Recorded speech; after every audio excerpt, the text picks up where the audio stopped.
साथियों, आज बात करते हैं प्राणायाम की। सभी लोगों को आपने प्राणायाम करते हुए देखा होगा।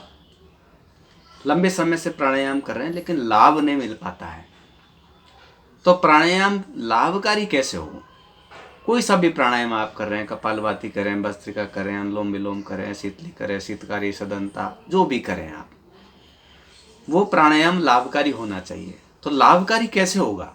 तो उस प्राणायाम को करने के लिए एक विधि बनाई गई है, एक नियम बनाए गए हैं, एक कानून बनाए गए हैं। तो थोड़े बहुत उस कानूनों की चर्चा करके हम लोग प्राणायाम करेंगे तो बहुत अच्छा रहेगा।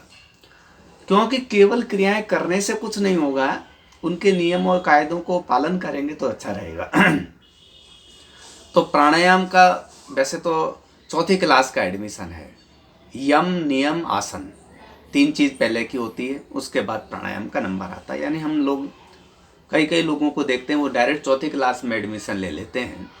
तो जब अक्षर ज्ञान सही ढंग से नहीं होगा, मात्राओं का ज्ञान सही नहीं होगा, तो बहुत त्रुटियां रह जाएगी और वो फेल हो जाता है। विद्यार्थी लिख रहा है लेकिन उनके अर्थ के बेअर्थ होते हैं।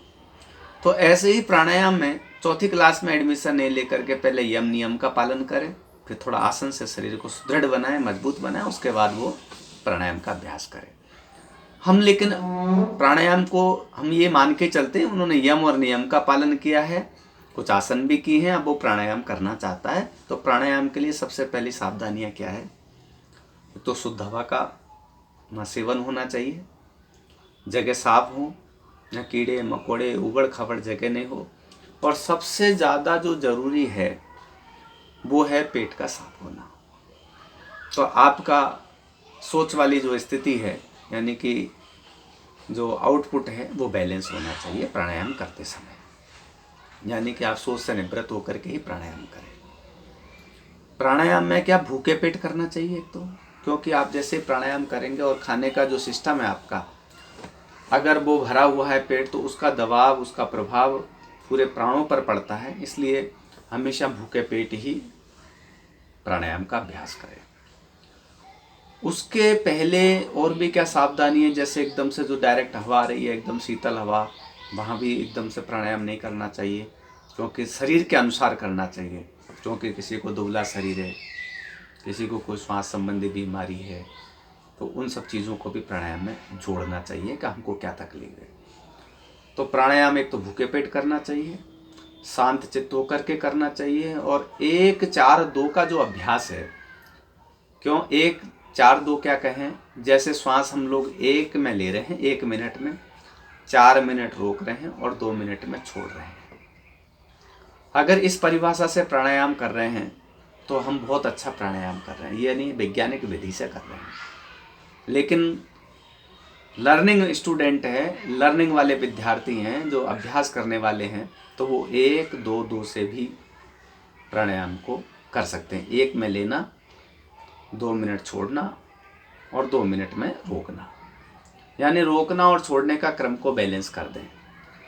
हम लोग जो सिद्ध प्राणायाम की बात करते हैं उसमें 1 मिनट लिया, 4 मिनट रोका और 2 मिनट में छोड़ा। यानी कि छोड़ने की कैपेसिटी ज़्यादा होनी चाहिए, रोकने की कैपेसिटी सबसे ज़्यादा होनी चाहिए, और उसके बाद आगे की क्रियाओं को करना चाहिए। भूखे पेट होना चाहिए। प्राणायाम करने के बाद एकदम बॉडी से ज़्यादा ठंडी चीज़ का उपयोग नहीं हो, केमिकल और निकृष्ट चीज़ों का प्रयोग नहीं क्यों। लेकिन हम लोग ज़्यादातर देखते हैं कि प्राणायाम करने के बाद भूख अच्छी लगती है किसी को, तो वो कचौरी, समोसे, जलेबी या अन्य नाश्ताओं की ओर बढ़ जाता है, तो वो नहीं करना चाहिए।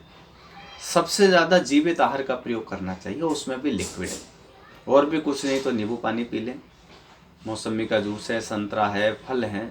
वैसे तो लिक्विड ही लेना चाहिए, नहीं तो शहद घोल करके ले लें, गिलोय का पानी ले लें, ज्वारे का रस ले लें, नींबू पानी ले लें, ये ले लें। और उसके आधा घंटे बाद यानी 1 घंटे बाद कुछ फल लेकर के फिर आहार ले लें। चाय के साथ में जो बिस्किट है, ब्रेड है, नमकीन है, वो सब चीज़ों को बंद करेंगे तो प्राणायाम का जो असर है, इफेक्ट है, वो कई गुना अधिक बढ़ जाएगा। हमेशा प्राणायाम रीढ़ की हड्डी को सीधा रख करके करें, ताकि आपके D1 D2 में कोई प्रॉब्लम नहीं हो, सांस लेने में तकलीफ नहीं हो, हार्ट कमज़ोर नहीं हो। जिनको पेसमेकर लगे हुए हैं, जिनको हृदय की तकलीफ है, ज़्यादा BP रहता है, उनको कपालभाति और भस्त्रिका प्राणायाम या तो सीमित समय के लिए करना चाहिए, या योग्य चिकित्सक की देखरेख में करना चाहिए। प्राणायाम 2 ही तरीकों में अच्छा लाभ करेगा। एक तो भूखे पेट होगा, एक भोजन करने के जो विधि है यानी कि प्राणायाम करने के बाद की, उसमें हम लोग संशोधित करके जो चीज़ें हमने बताई है फल या जूस की, वो लें तो प्राणायाम उनके लिए बहुत लाभकारी होगा। अगले अंक में प्रत्येक प्राणायाम के बारे में चर्चा करेंगे। कपालभाति, भस्त्रिका, अनुलोम विलोम आदि सभी की चर्चा करेंगे। आज ये प्राणायाम की सावधानियाँ अपन ने बात की है। इसी के साथ आपका आभार।